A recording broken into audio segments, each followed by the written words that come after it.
Hello, my friends. So, if today's date, July the 26th, is your birth date, this is a reading for you for this year. This is a four-card pull, an energy card for the year, a challenge you might face this year, an action you can take to stay in balance, and is there some kind of outcome or signpost you can see as the fourth card, or is there some kind of understanding synopsis of what this is all about that we can be presented to you today? So, the energy of this year, the general energy is the stone.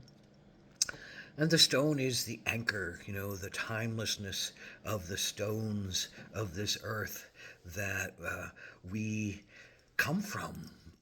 We come from this earth. Our bodies are made of this earth. Every element in the earth is inside of us in all its levels of understanding. The gold and the pyrite, the fool's gold and the amethyst and the quartz and the talc. All those.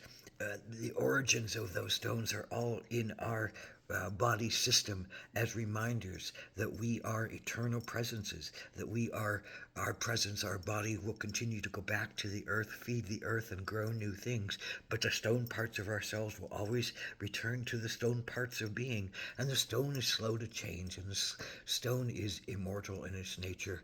The stone is also the point of remembering the timelessness of life. These stones have seen ages and ages and ages of humans come and go, and there's a memory in these stones that they hold. If we can tap into that memory of time and change and slow progress and moving toward and slowly finding definition and having the hard edges of ourselves, roughed off with the wind and the rain and the waters, and all the things that change, the elements that change us and grow us. But it's a slow move, like humanity is a slow move, and our understandings of our humanity can be slow moves. So this is a year of looking at how are you anchored? How are you anchored?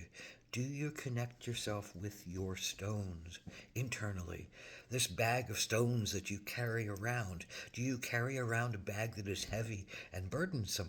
Or do you carry around a bag that is full of treasures and jewels, bright, shiny objects, change that comes in its own right, light that processes through it in however opaque or it is, and however cleansed it is? Do you connect into the memories of the stones? Are you psychically aware of the stones that you have? Do you anchor yourself in the earth to be able to do your spirit work? There's a great meditation where if you're going to do spirit work and leave this plane to go to another plane, that then you imagine sending your roots down out of your feet, and you imagine them going down and hooking under a rock that's deep in the earth, that's solid, that's not going to let you go.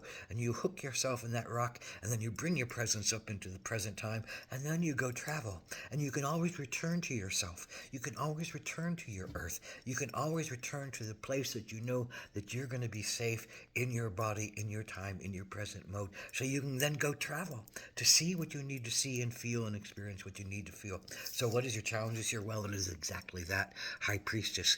It's your challenge to be as open intuitively as you possibly can. And you have a great depth of being there. You have a great ability to be a very clear channel, to be a very clear understander of the widest sense of self and the widest sense of knowing, to know things beyond what other people know, to be divine in your essence, to be divine in your hearing and your feeling and your sensing, to be a wise soul who can offer support for others and yourself along the path, but you have to learn to listen to your intuition. So your challenge is to learn to quiet yourself, be like a stone, talk to the stone and all other beings and listen deeply to the spiritual lessons that they have for you, because they can give you great teachings this year. And you can listen deeply if you allow yourself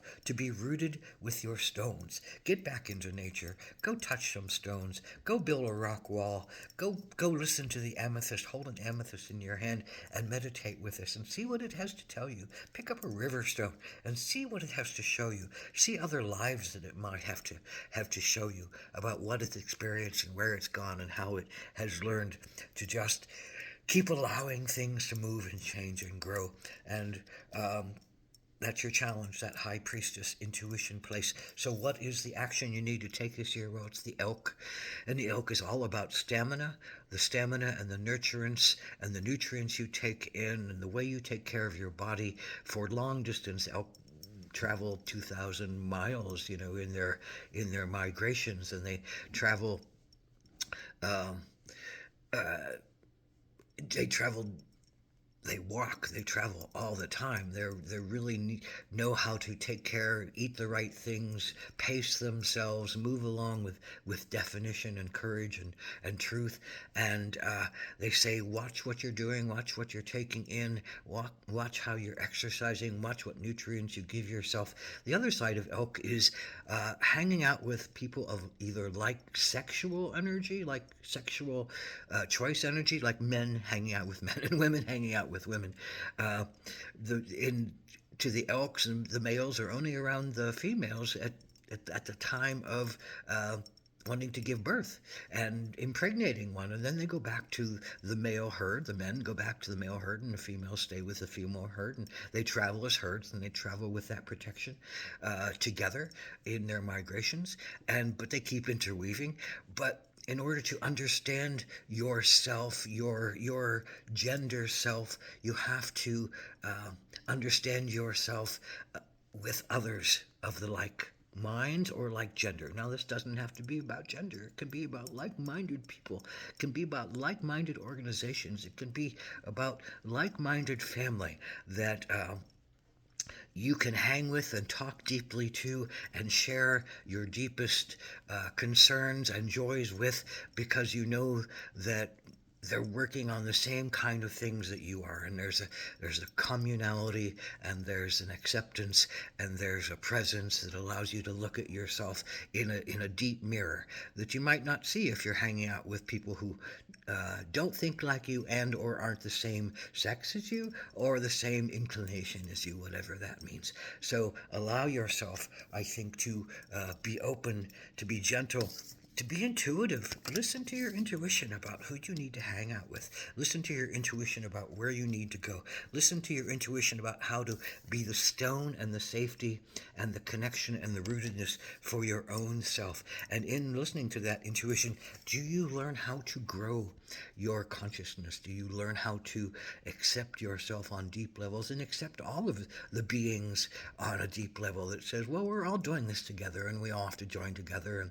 And enlightenment is really seeing that you're separate, but you're not separate from everybody else. That we're all doing the same dang dance, and all learning different lessons, but we're all learning communal lessons at the same time, and that those lessons, again, that we share with like-minded people and with people of our same sex or same inclination is the thing that can take us this year deeper into ourselves and allow us to sprout a consciousness that's wider, that's more loving, that's more compassionate, that's more aware, and that's more in tune with our foundations.